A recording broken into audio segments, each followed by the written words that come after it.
Oh, hey guys. I know y'all were here. So, just in the new spray room, well not new, but you know, we're getting it right now. We finally got a light and we got the exhaust fan on the wall. So now I need to cut a hole in this door for a vent. You know, a filter, like this. You know, a furnace vent. So what I'll do is cut a hole in here, find a furnace vent I like. This might be a little too big. And build a frame so these can easily be swapped in and out of the frame. So we can have intake that's filtered air coming in, because if not, then the exhaust doesn't pull properly, you know? So that's what I'm thinking about working on. But what I really need to do first is stain a guitar. So let's stain a guitar. What do you say? Hold on, let me get set up and we'll do that. All right? And thanks for stopping in. Okay, and we're back. Just as I was getting ready to film this little sequence, battery died. So I had to go plug it in. But it was a good time to run up to Tractor Supply because I needed to get an eye bolt like this, and a toggle bolt, toggle nut, I guess you would call it, to hang from the ceiling inside the spray room so I can hang the guitars. So I tried to use my time wisely. And we got it done. So what we're gonna do now, first I need to just double check right along the edge of the tape here. I've already grain filled the back. I showed you guys some grain fill action on the last guitar that I did. Like I've already got some dye stain on it already. It's really easy to get this dye on your fingers, and then everything you touch gets dye on it also, including your skin. But the last guitar I showed you, I was using this as a grain filler, and it works great. This time though, because I wanted a red color, I'm going for this red kind of color, I use this Goodfella. Mix it up, mahogany, Brazilian cherry color, because I wanted a little more of that red tint right on there. And when you mix it up, it looks like this. Okay, and it'll sit like that for days before it dries out, and then after it dries out, don't throw it away, because you can take this stuff and just bust it back out of the container and crush it up and use it again. You don't have to throw it away. All right, so that's one of the good things about this. So I just let it sit there and get dry, and then I just crush it back up, scoop it up, put it back in the bag. But, so we got the grain fill on. Right on the edge of the tape here where I was trying to protect the fretboard and the, you know, from the weirdness of the grain filler. Got a little buildup right along there.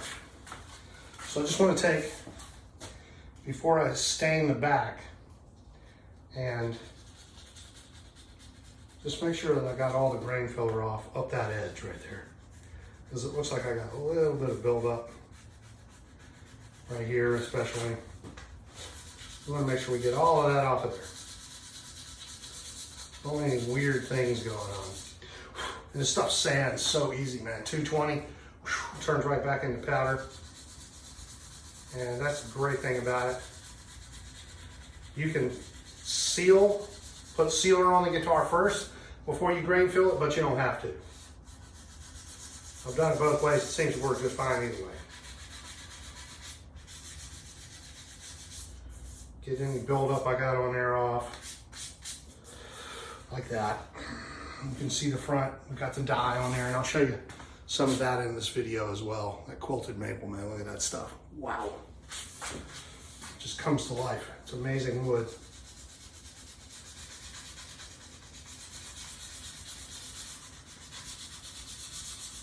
Kimball Hardwoods, hook me up.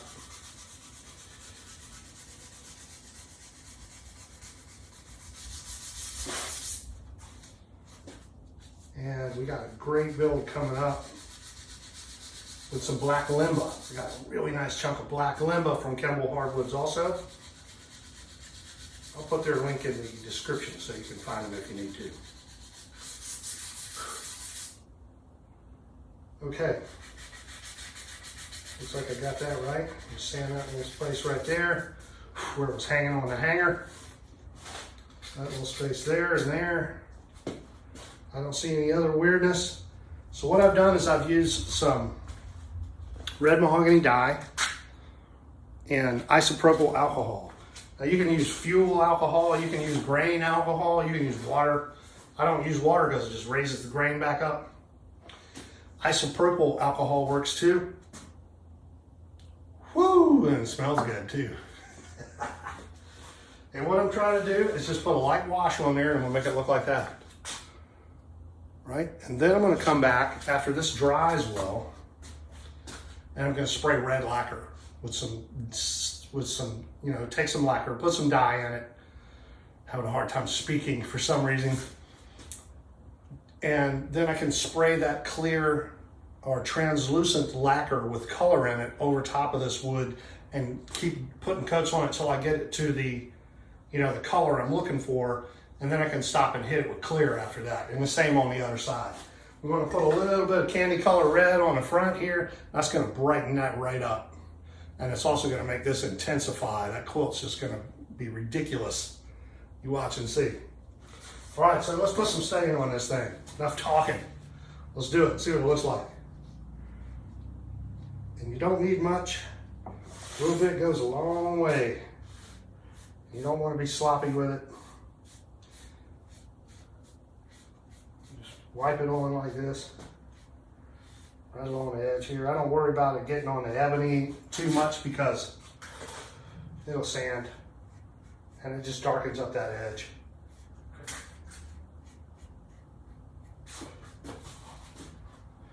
Tilts it up a little bit here.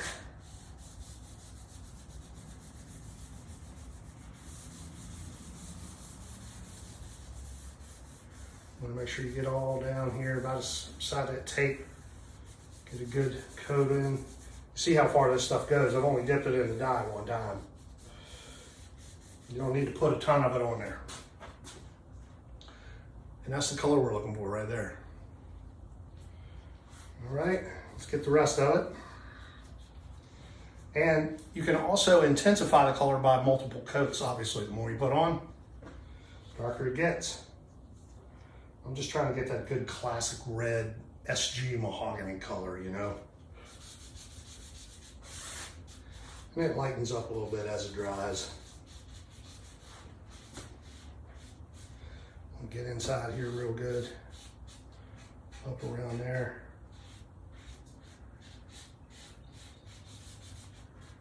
Back of the neck. Right up inside there real good. Yeah, that's pretty. Like that. Down along this edge. I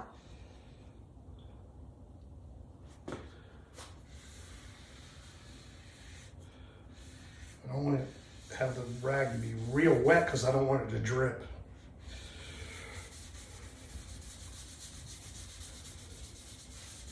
Rub it in like that, around the corner here.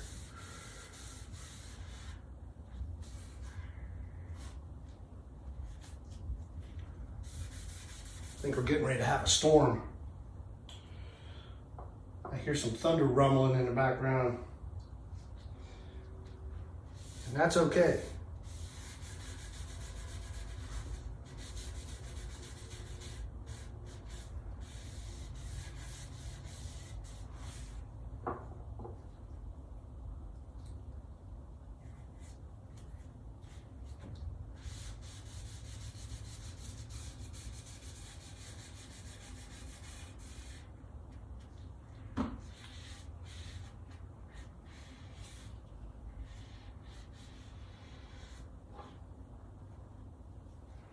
Hit this back side here again. Let this dry real good, and then I'm going to start hitting it with some lacquer, some sealer, and then some colored lacquer on top.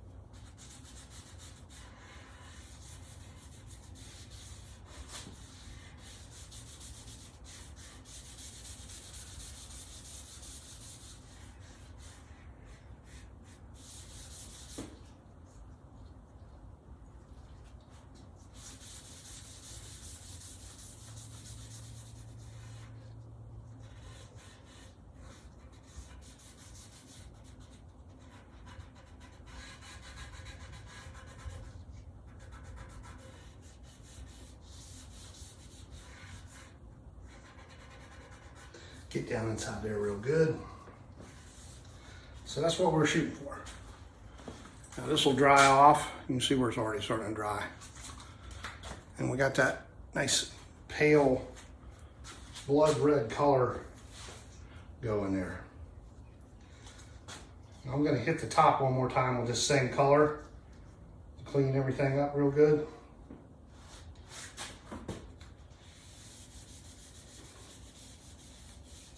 For some reason I keep getting black from somewhere, I don't know where. Maybe this glove. Take this glove off here. Clean glove. You need to try to stay clean. All right? Then once your hands start sweating, you can't get the glove on because it sticks. Yeah. Yeah. All right. And you're making a mess. Okay, that looks good. We'll let this dry. I'm gonna hit the front one more time here, real quick like. Just light wash color here. That's gonna brighten her up because it's a little dark.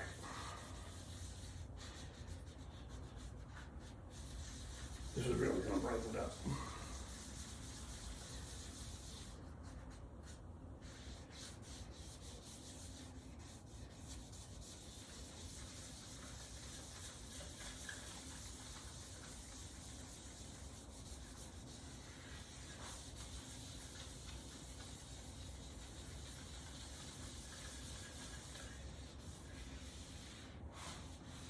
There you go.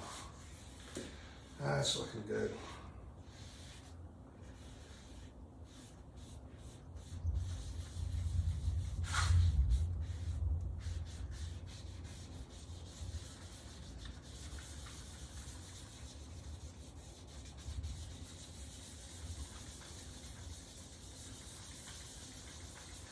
Try not to have any overlaps.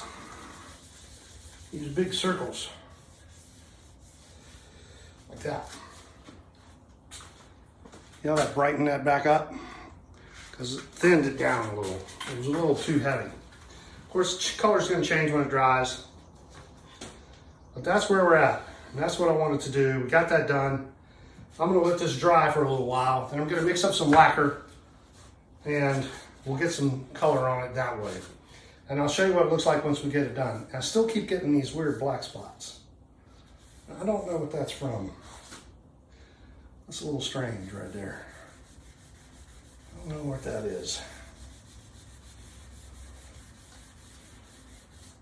Touching something that has black dye on it, it keeps coming back in.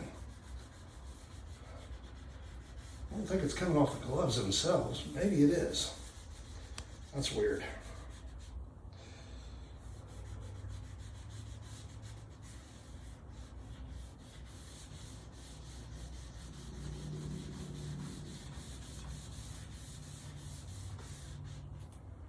All right, let me put this thing down.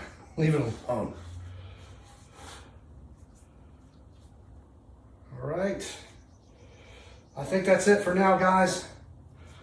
Just want to show you where we're at, and I'll show you how the color went on here also in the same video. And it'll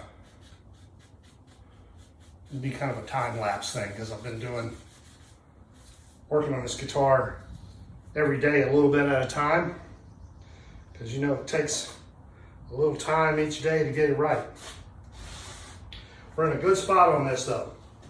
We're gonna start spraying some color on that probably tomorrow.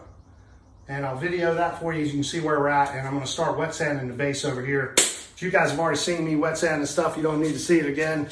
It's not very exciting, but I do thank you for stopping by and watching. And I thank you for subscribing. We're 140 strong now, man. That is just mind blowing. Thank you so much for watching, man. It's awesome. You guys hit the like button, subscribe button, share it with your friends if you will. Peace out. We love you. Work guitars, and we'll see you out there somewhere. Remember to support your local bands and bars and bands. All right? All right, let's see you later. Peace out now. Bye.